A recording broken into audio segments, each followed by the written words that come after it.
Hello friends, I hope you and your families are doing good and you all are liking this series of accounting standards and it is of some help to you in your preparation for CA final FR paper.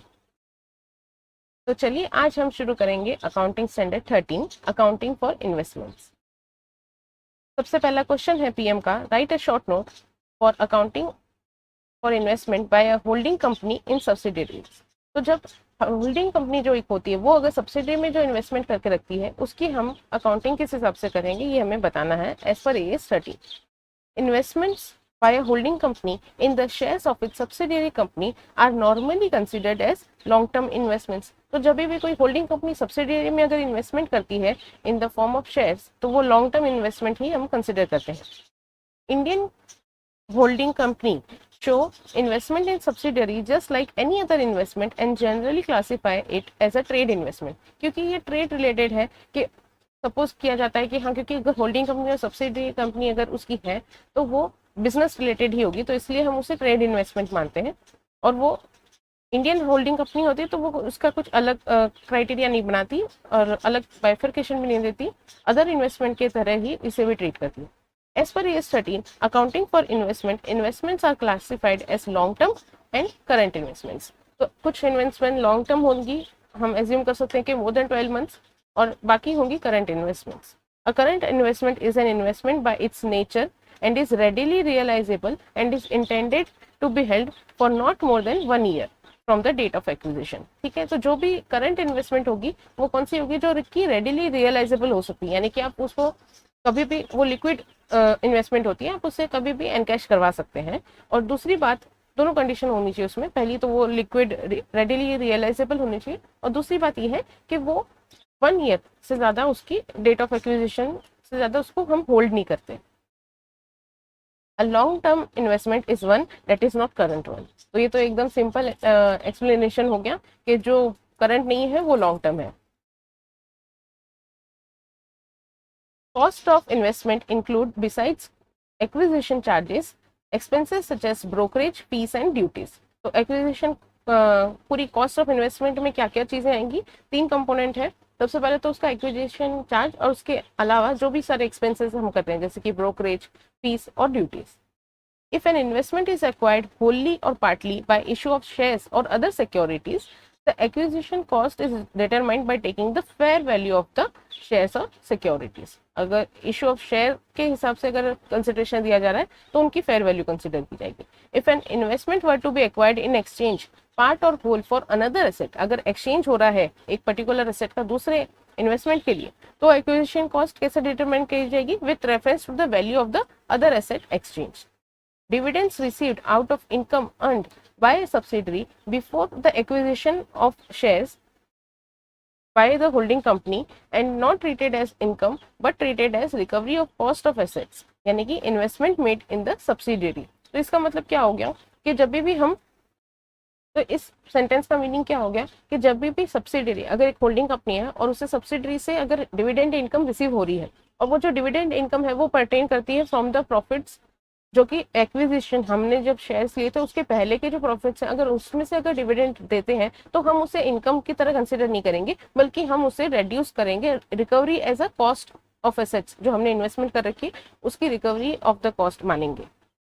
The carrying cost for current asset is lower of cost और fair market value, whereas investment in shares of subsidiary treated as long term is normally carried at cost। तो यानी कि अगर current investment कुछ अगर होती है तो उसे हम किस पे वैल्यू करते हैं, या तो कॉस्ट और मार्केट वैल्यू या फिर fair value, which ever is lower, जैसे कि हम इन्वेंट्रीज में भी करते हैं।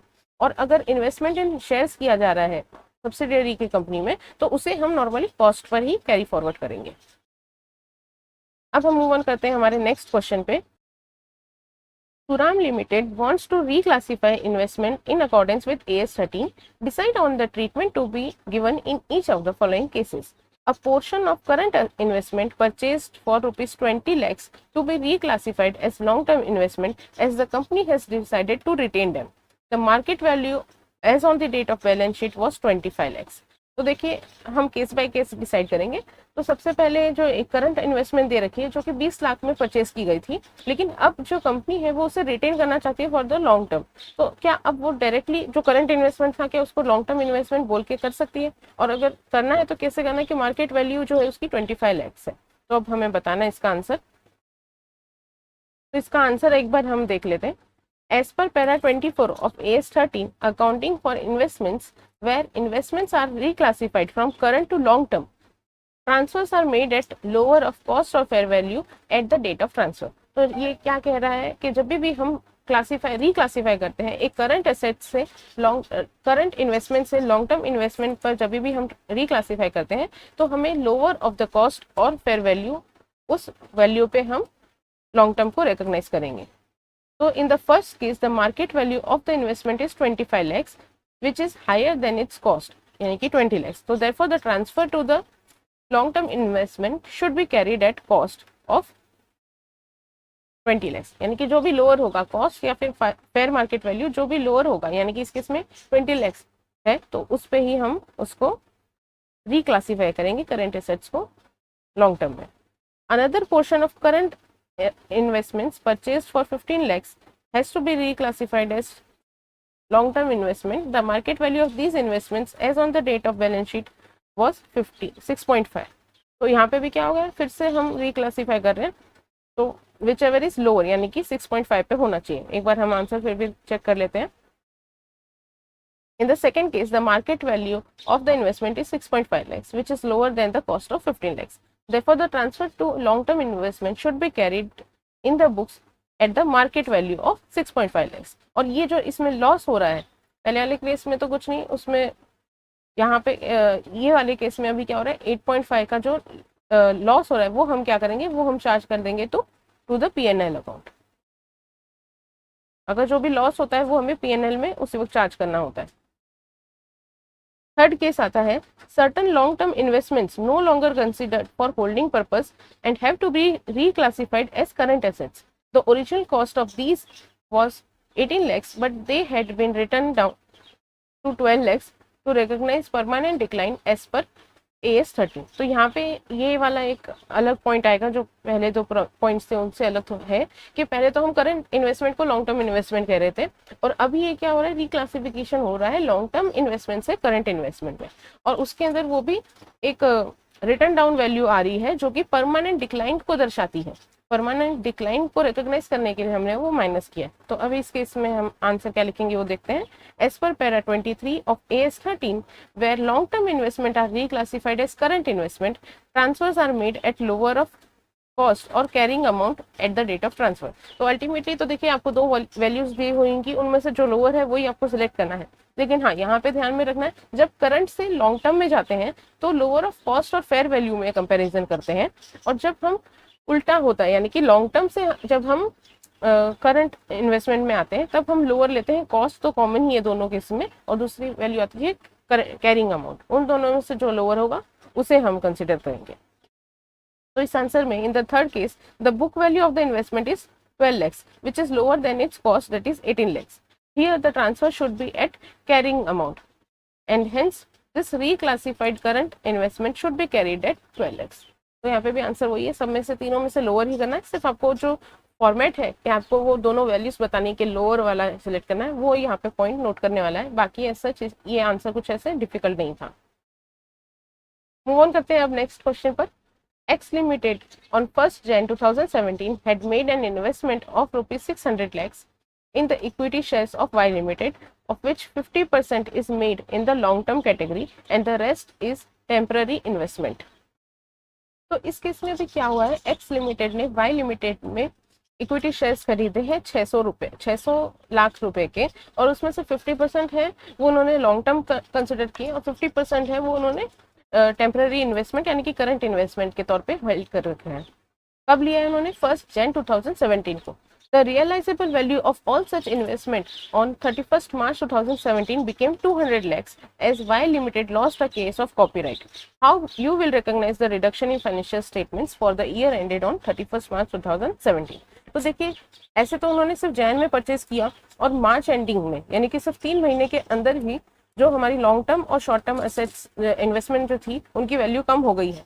लेकिन अब यहाँ पे इस आंसर में क्या है कि हम इंटेंशन देखेंगे, ना कि उसका होल्डिंग पीरियड हम काउंट नहीं करेंगे, लेकिन जो इन्वेस्टर है उसका इंटेंशन देखेंगे। तो उसने एक्स की इंटेंशन क्या थी कि 50% जो है वो लॉन्ग टर्म कंसिडर करने वाला है और 50% जो है वो करंट इन्वेस्टमेंट के हिसाब से मानने वाला है। तो हम उसी हिसाब से इसका ट्रीटमेंट देंगे। और आंसर क्या होता है कि अगर करंट इन्वेस्टमेंट है तो वो कॉस्ट या फिर fair value whichever is lower के ऊपर होता है, और जो भी लॉस वगैरह कुछ होता है तो वो पीएनएल में हम हिट कर देते हैं। इसी तरह से अगर लॉन्ग टर्म इन्वेस्टमेंट के अंदर अगर कोई भी डिक्लाइन आता है अदर देन टेम्पररी का मतलब हो गया कि परमानेंट अगर वो डिक्लाइन होता है तो हम उसे फिर जो रिवाइज्ड वैल्यू है उसके ऊपर कैरी करते हैं। और अगर परमानेंट डिक्लाइन नहीं है यानी कि टेम्पररी बेसिस पे है तो हम उसे कॉस्ट पर ही रहने देते हैं। तो अगर कॉस्ट यानी कि यहाँ पे हम जो आएगी हमारी उस हिसाब से देखेंगे। जो 200 की जो वैल्यू है वो भी हम 50-50 के रेशो में ही लेंगे। तो एक बार हम आंसर देख लेते हैं। X Limited invested 600 lakhs in the equity shares of Y Limited. Out of the same, the company intends to hold 50% for the long term period, that is 300 lakhs, and the remaining as temporary यानी कि current investment, that is 300 lakhs. Irrespective of the fact that the investment has been held only for 3 months. देखिए सिर्फ 3 months के लिए है, लेकिन फिर भी AS13 lays emphasis on the intention of the investor, यानी कि हमें intention देखना है इन्वेस्टर का कि वो किस इंटेंशन के बेसिस पे उसने इन्वेस्टमेंट कर रखी है। To classify the investment as current or long term even though the long term investment में भी रेडिली मार्केटेबल। तो चाहे वो क्वालिटीज दिखा रहे करंट इन्वेस्टमेंट की, लेकिन फिर भी हम उसे मार्केट के बेसिस पे नहीं, हम उसे लॉन्ग टर्म ही कंसिडर करेंगे क्योंकि हम इंटेंशन को ध्यान में रखेंगे। In the given situation the realizable value of all such investment on 31st March 2017 became 200 lakhs, that is 100 lakhs in respect of, ये 100 lakhs कैसे निकाला हमने, 50-50 का जो बाइफर्केशन था वही कंटिन्यू किया है। 100 lakhs for current investment and 100 for the long term. As per AS13, accounting for investment, the carrying amount of current assets is lower of cost of fair value. In respect of current investment for which an active market exists, market value generally provides the best evidence of the fair value. Accordingly, carrying value of investment held as temporary investment should be shown at realizable value of 100 lakhs. तो जो 300 का 100 हो गया वही हम बताएंगे, और जो रिडक्शन होगी 200 की in the carrying value of current investment will be included in the profit and loss account, यानी कि वो वहाँ पे से माइनस हो जाएगी। Standard further states that long term investments are usually carried at cost. तो long term जो हम है वो तो हम usually carried at cost ही करते हैं।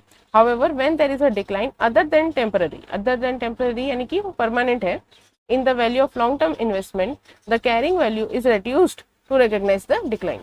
तो ऐसे तो हम सिर्फ कॉस्ट पर ही कैरी करते रहते हैं, लेकिन अगर परमानेंट नेचर की डिक्लाइन होती है तो हम उससे उस डिक्लाइन को कंसिडर करते हैं। Here, Y Limited lost a case of copyright which has drastically reduced the realizable value of its shares to 1/3.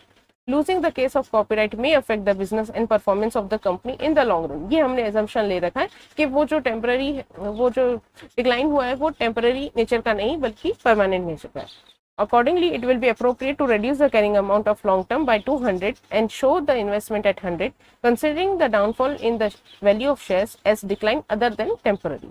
The reduction of 200 lakhs in the carrying value of long term investment will be included in profit and loss account.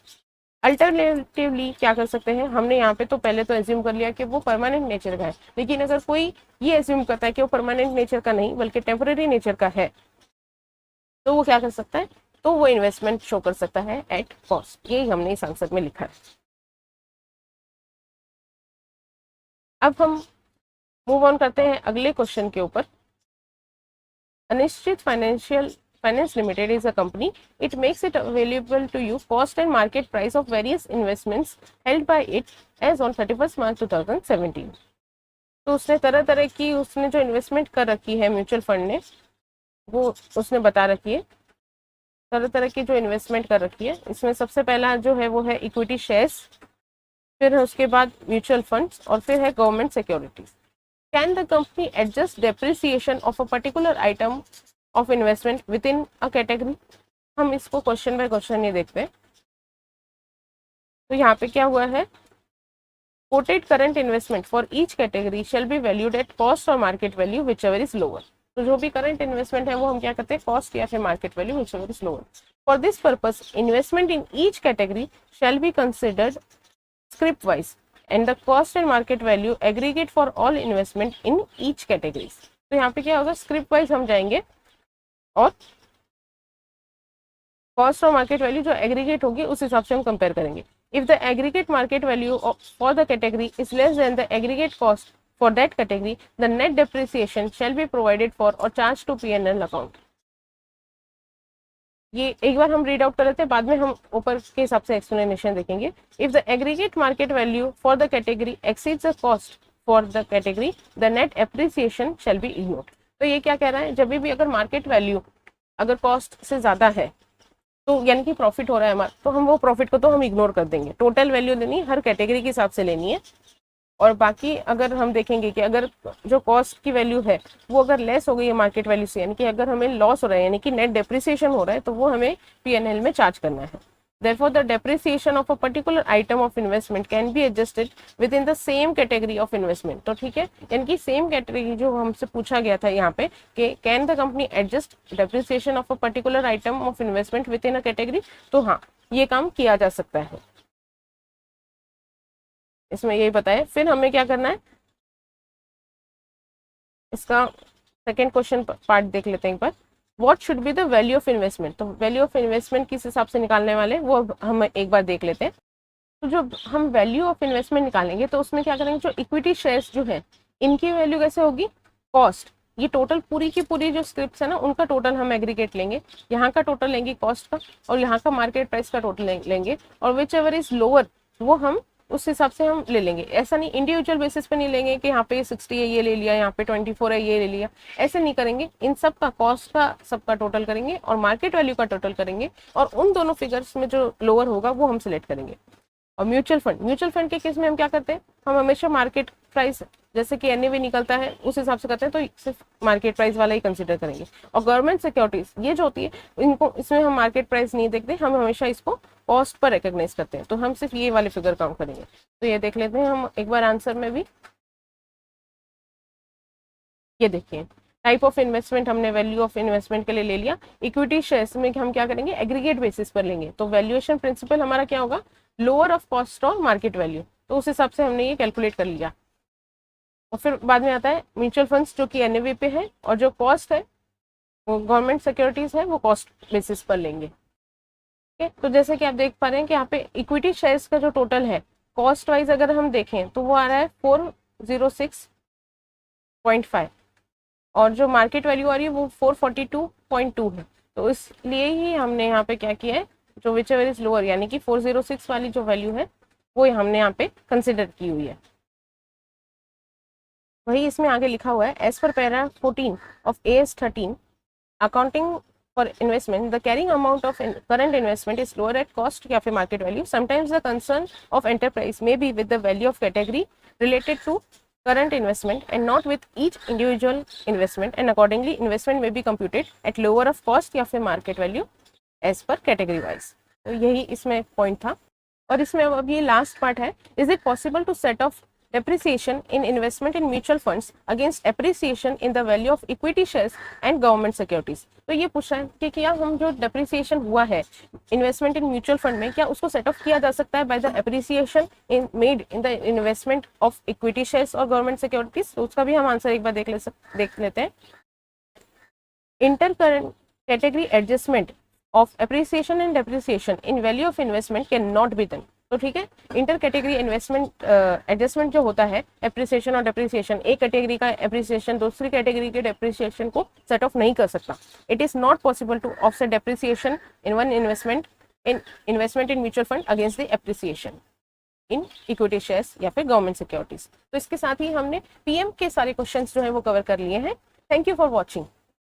तो चलिए अब हम SM के भी जो question है accounting standard 13 के वो देख लेते हैं. An unquoted long-term investment is carried in books at cost of rupees 2 lakhs. The published accounts of unlisted company received in May 2017 showed that the company was incurring cash losses with declining market share and long-term investment may not fetch more than 20,000. How will you deal with this in preparing the financial statements of R Limited for the year ended 31st March 2017? तो इस case में क्या हुआ है, company के पास एक long term unquoted long term investment है उसकी, और जो कि वो कॉस्ट पे कैरी कर रही है 2 लाख की। लेकिन अब सिचुएशंस ऐसी हो गई है कि उन्हें लग रहा है कि मार्केट डिक्लाइन और वगैरह सब हो चुका है, और उसकी वजह से जो उसकी वैल्यू होगी वो 20,000 से ज़्यादा नहीं होने वाली है। तो अब हमें बताना है कि बताइए कि फाइनेंशियल स्टेटमेंट्स में इसकी क्या वैल्यू पे हम रिकॉग्नाइज करेंगे। As it is stated in the question that the financial statements for the year ended 31st March 2017 are under preparation, the views have been given on the basis that the financial statements are not yet completed and approved by the BOD. तो क्योंकि हमें 31st March 2017 के लिए ये लोग view point मांग रहे हैं, तो हम ये एज्यूम करेंगे कि वो प्रिपेयर नहीं हुए और ना ही वो अप्रूव हुए हैं। Investment classified as long term investment should be carried in the financial statements at cost. तो जो भी इन्वेस्टमेंट जो कि लॉन्ग टर्म के हिसाब से क्लासिफाई होती है वो हम कॉस्ट पर कैरी करते हैं। However, provision for diminution यानी कि decrease shall be made to recognize a decline other than temporary in the value of investment, such reduction being determined and made for each investment individually. तो जब भी अगर provision for damnation यानी कि provision for decrease अगर हमें करना है, डेप्रिसिएशन अगर हमें करना है, तो जो डिक्लाइन कौन सी होनी चाहिए, अदर देन टेम्पररी यानी कि परमानेंट चेंज की होनी चाहिए, परमानेंट नेचर की डिक्लाइन होनी चाहिए। और जो वैल्यू ऑफ इन्वेस्टमेंट करेंगे वो केस टू केस बेसिस यानी कि ईच इन्वेस्टमेंट इंडिविजुअली बेसिस पे हम वो चेक करेंगे। A13 states that the indicators of the value of an investment are obtained by reference to its market value, the investee's assets and results and expected cash flow from the investment. तो जो हम indicators of value तो हम investment की value किस हिसाब से determine करते हैं, सबसे पहले तो हम देखते हैं कि मार्केट में वैल्यू क्या चल रही है, उसके बाद में इन्वेस्टी के असेट्स और उनके रिजल्ट्स कैसे रहे हैं और वो क्या एक्सपेक्टेड कैश फ्लो सोच रहा है। On these basis, the facts of the given case clearly suggest that the provision for diminution should be made to reduce the carrying amount of long-term investment to rupees 20,000 in the financial statement for the year ended 31st March 2017. तो यानी कि क्योंकि इस case में लिखा हुआ है कि कंपनी जो है उसका मार्केट शेयर भी डिक्रीज होता जा रहा है और लॉन्ग टर्म इन्वेस्टमेंट जो है वो 20,000 से ज़्यादा नहीं फेच करने वाली, तो हमें उस पर ही उसको कैरी करना होगा। अगला क्वेश्चन ये सेम वही है जो पीएम में हमने कवर कर चुका है, वो सेम क्वेश्चन है एसएम में भी, तो ये मैं स्किप कर रही हूँ यहाँ से। नेक्स्ट क्वेश्चन है, ये लास्ट क्वेश्चन है A13 का। सबका bank has classified its total investment on 31st March 2017 into 3 categories: held to maturity, available for sale and held for trading. ये तो नॉर्मल हमारा एसेट का क्लासिफिकेशन होता ही है कि हेल्ड इन्वेस्टमेंट का क्लासिफिकेशन होता है held to maturity, available for sale या फिर held for trading. Held to maturity investments are carried at acquisition cost less amortized cost. Available for sale investment are carried to market, and held for trading investment are valued at weekly intervals at market rates or as per the prices declared by FIMMDA. The net depreciation, if any, is charged to revenue, and net depreciation, if any, is ignored. Comment whether the policy of the bank is in accordance with AS.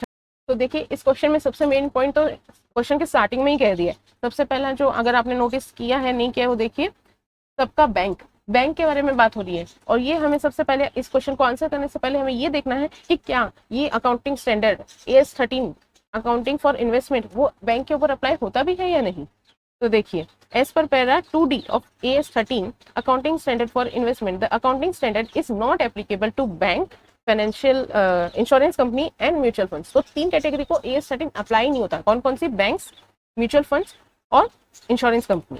In this case, Sabka Bank is a bank, therefore AS13 does not apply to it. For banks, RBI has issued guidelines for classification and valuation of its investment, and Sabka Bank should comply with those RBI guidelines and norms. तो जो banks और insurance company और mutual fund इनके ऊपर AS13 apply नहीं होता, और banks के केस में RBI जो गाइडलाइंस और नॉर्म्स बताती है वो ही बैंक को फॉलो करने होते हैं for classification and valuation of assets या फिर इन्वेस्टमेंट।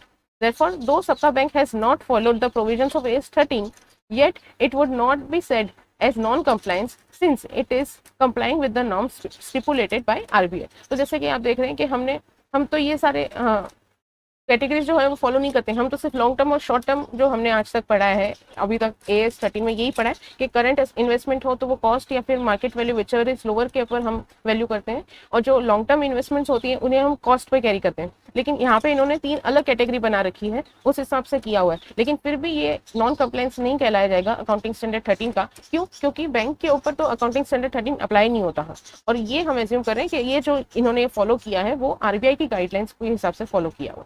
तो इस हिसाब से हमारा अकाउंटिंग स्टैंडर्ड 13 यहीं पे खत्म होता है। Thank you so much for watching.